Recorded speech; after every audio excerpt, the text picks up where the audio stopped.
శుక్లాంబరధరం విష్ణుం శశివర్ణం చతుర్భుజం ప్రసన్నవదనం ధ్యాయేత్ సర్వవిఘ్నోపశాంతయే.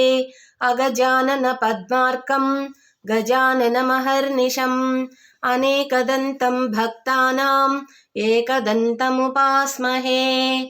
ఓం గురుర్బ్రహ్మా గురుర్విష్ణు గురుర్దేవో మహేశ్వరః గురుః సాక్షాత్ పరబ్రహ్మ తస్మై శ్రీ గురవే నమః.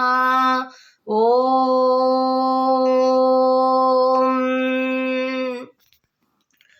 ధనుర్మాసం ప్రత్యేకత తిరుప్పావై పాసురాలు.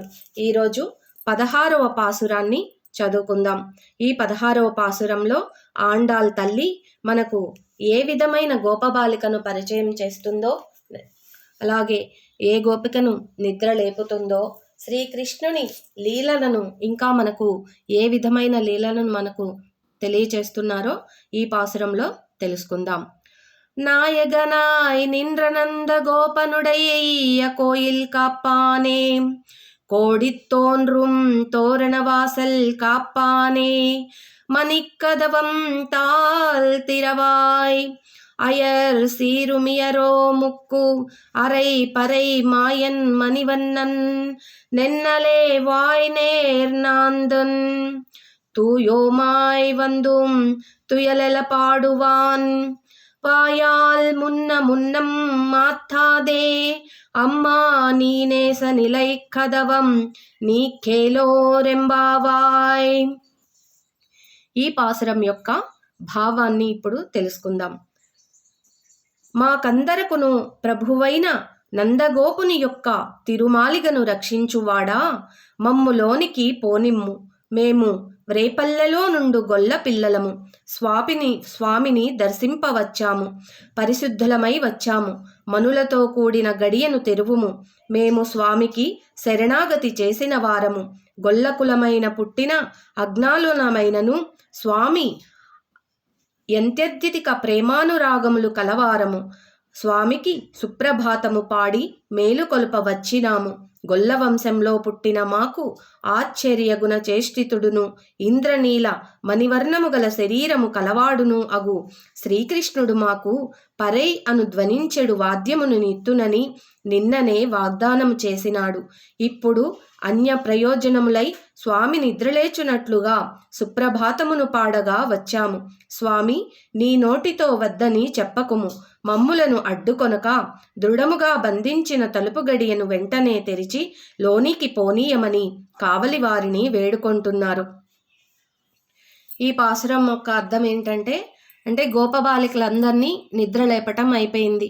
మొత్తం 10 మంది గోపబాలికల్ని నిద్రలేపుతూ వచ్చారు. ఇప్పుడు ఆ గోపబాలికలతో పాటు ఆండాళ్ తల్లివారు శ్రీకృష్ణుడి దగ్గరకు వచ్చున్నారు. శ్రీకృష్ణుడి గుడి బయట కావలి వాళ్ళు ఉంటారు కదా, ఆయనని వేడుకుంటున్నారనమాట.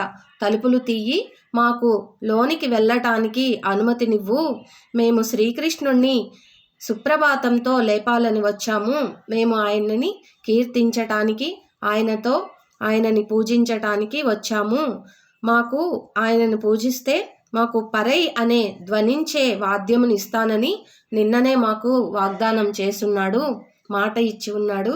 కావున మమ్మల్ని లోపలికి పంపిస్తే మేము ఆయన్ని సుప్రభాతం పాడి నిద్రలేపుతాము, కనుక మమ్మల్ని బంధించకుండా ఆ మణిమయ మాణిక్యాలతో ఉన్న గడిని తెరువు అని కావలి వతన్ని వేడుకుంటున్నారన్నమాట.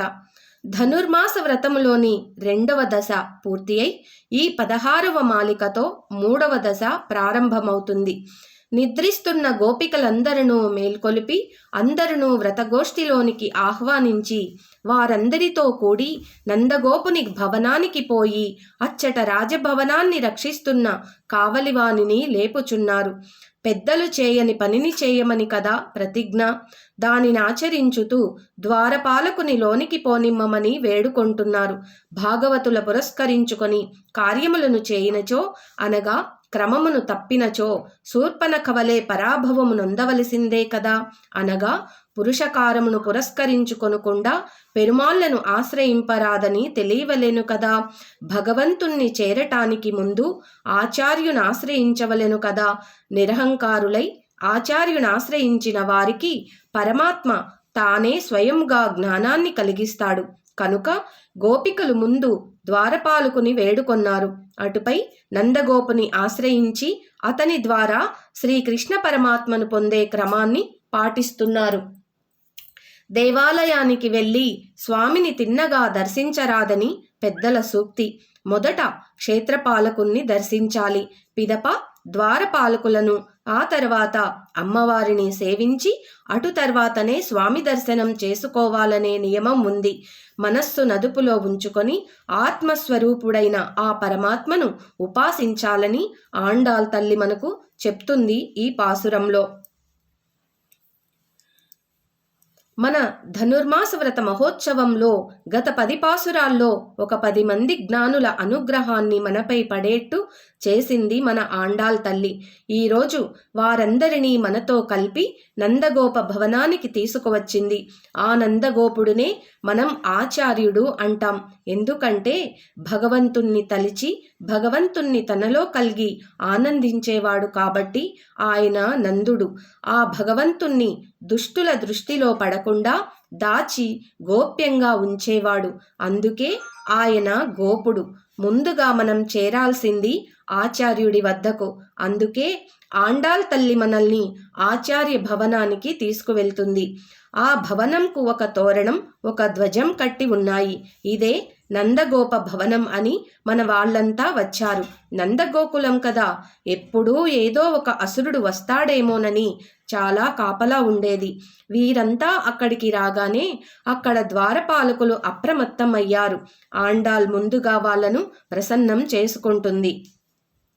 నాయగనాయ్ నింద్ర, నాయకుడువైయుండే నందగోపునుడయ్యా, నందగోపుడి కోయిల్ కాపానే, భవనాన్ని కాపాడేవాడా, నందగోపుడెందుకు మాకు, అసలు నీవే మా నాయకుడివి. చిన్న పిల్లల్ని చూసి ఆయన కంటితోనే అంగీకారం చెప్పాడు, లోనికి పంపాడు. అక్కడ ఇంకో ద్వారపాలకుడు ఉన్నాడు. అక్కడ కొడిత్తుండ్రోను ఒక గరుడ ధ్వజం ఉంది. దాన్ని గుర్తు చేసుకొని శ్రీకృష్ణుడు ఉండేది ఇక్కడే అని వాళ్ళంతా వచ్చారు. శ్రీకృష్ణుణ్ణి కలవటానికి అందరూ రాత్రులే వచ్చారు. ఎందుకంటే ఆయన ఉదయం గోవులు కాయటానికి యమునా నదికి వెళ్ళేవాడు. మరి ఆ నందగోకులంలో భవనాలు అన్నీ ఒకేలా ఉండటంతో తనను చేరవలసిన వారు పొరపాటుతో వేరే ఇంటి తలుపు తట్టకుండా భగవంతుడు చేసుకున్న ఏర్పాటు ఆ గరుడ ధ్వజం. ఇది భగవంతుని చేష్ట.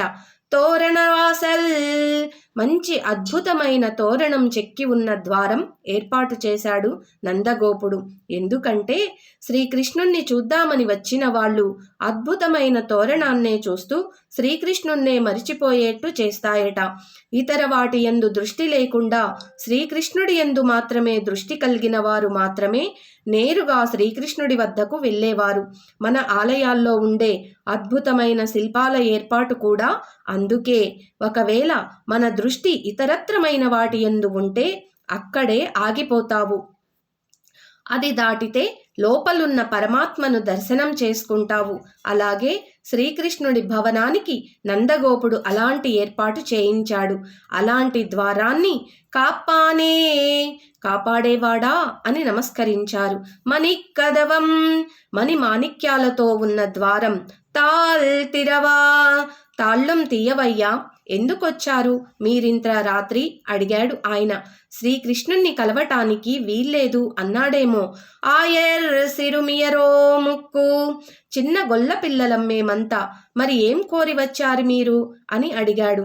అరై పరై, వ్రత పరికరాలు ఇస్తానన్నాడు శ్రీకృష్ణుడు, అందుకే వచ్చాం అన్నారు. ఓ, ఏదో ప్రయోజనం కోరి వచ్చారు కదా, అయితే తెల్లవారిన తరువాత రమ్మని చెప్పాడు. మా కర్మ ఇలా ఉంది కానీ నిన్నలే వాయ్ నేరుందాన్, నిన్న మమ్మల్ని కలిసి ఇంటికి రమ్మని మా చుట్టూ తిరిగాడు. ఇప్పుడేం ఆయన చుట్టూ తిరగాల్సి వస్తుంది. మాయన్, ఉత్త మాయావి, మరి వదిలేద్దామా ఆయనని అంటే మణివన్నన్, ఆయన దివ్యకాంతి మమ్మల్ని వదలనివ్వటం లేదయ్యా. ఆయన ఎడబాటుని తట్టుకోలేమయ్యా మేం. తోయోమాయ్ వందోం. చాలా పవిత్రులమై వచ్చాము. ఇతరత్రా ప్రయోజనాల కోసం రాలేదు. ఆయనేదో ఇస్తానంటే పుచ్చుకుందామని అనుకున్నాం. కానీ మేం వచ్చింది తుయిలరా పాడువాన్. ఆయన పవలించి ఉంటే ఎట్లా ఉంటాడో చూసి సుప్రభాతం పాడి లేపుదాం అని. వాయాల్ మున్నం మున్నం మాతాడే అమ్మా. అమ్మా, స్వామి ముందు నీవు నోటితో అడ్డు చెప్పకుండా నీ నేసనిలై కదవం. శ్రీకృష్ణ ప్రేమచే సుదృఢంగా బంధించబడి ఉన్న ఆ ద్వారాలను తెరువు. ఎందుకంటే నందగోకులంలో మనుష్యులకే కాదు, వస్తువులకు కూడా శ్రీకృష్ణుడంటే ప్రేమ. ఎవ్వరు పడితే వారు తెరిస్తే తెరుచుకోవు. నీవే తీయవమ్మా అని ఆయనను ప్రార్థించి లోపలికి వెళ్ళారు. ఈ విధంగా 16వ పాసురంలో ఆండాల్ తల్లి గోకులం వరకు వచ్చి ఆ తలుపులు తీయమని ఆయనని సుప్రభాతం పాడి శ్రీకృష్ణ భగవానుణ్ణి నిద్రలేపుతాము అని చెప్పేసి అడుగుతూ ఈ పాసురాన్ని పాడారు ఆండాల్ తల్లివారు. మరి రేపటి పాసురంలో శ్రీకృష్ణ భగవానుణ్ణి ఏ విధంగా కొలుస్తారో, ఏ విధంగా కీర్తనలు పాడుతారో తెలుసుకుందాం. ఓం శ్రీకృష్ణార్పణమస్తు. జై శ్రీమన్నారాయణ. ఓం నమో భగవతే వాసుదేవాయ. ఓం శ్రీమాత్రే నమః. ఓం శ్రీ గురుభ్యోన్నమః. ఓం తత్సత్. స్వస్తి.